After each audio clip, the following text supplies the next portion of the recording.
Olá, boa tarde, Valtenci Brito aí.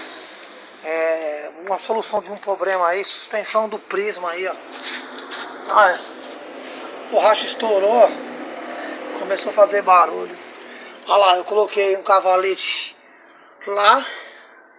Ergui com o macaquinho do carro mesmo, coloquei um cavalete lá.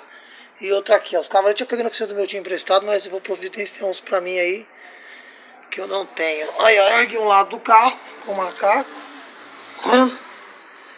Aí você vai forçar aqui, ó, e puxar a mola, tá vendo? Vamos lá. Com o joelho você força, ó, e você, ó, tira a mola fora, né? Ó, eu já coloquei no lugar, tá vendo? Você forçou aqui, ó lá, tá vendo lá? Ó lá. E tira ela fora. Essa borracha aqui, ó, ela absorve os impactos. E se ela estourar, cara, fica um barulho horrível aqui. E se atente também isso aqui, ó. Esse isolante aqui, ó.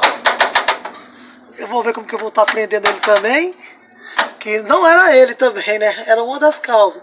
Mas a borracha estava estourada. O carro é meu e vamos trocar, né? Da próxima eu vou estar trocando do outro lado lá. Aí, ó. E o serviço de arranhar o tanque é a mesma coisa. Se eu for trocar a bomba do tanque, tem que fazer esse serviço aqui, cara. Quem não tem o elevador, ó. Eu tô prendendo aqui nas longarinas do carro. A parte mais forte do carro. Entendeu? Um abraço a todos aí. Valtenci Brito aí. Espero que tenha ajudado aí. Alguém que tem o mesmo problema. O Prisma, o Onix, o Cobalt, a espinha é a mesma coisa. O Celta já é individual, né? Mas é o mesmo processo. Um abraço a todos aí. Fica a dica aí de Valtenci Brito aí. Faça você mesmo aí. Não morra na mão de nenhum cara aí. Vou fazer umas vezes aí no mecânico aí. Ele ia me furar os olhos. Um abraço a todos aí, ó. Macaquinho simples aí, ó. Mecânica simples, ó. Caseira. Se alguém criticar aqui, ó, é mecânica simples. Eu estou explicando como você faz na sua casa. Você que é entusiasta, entendeu?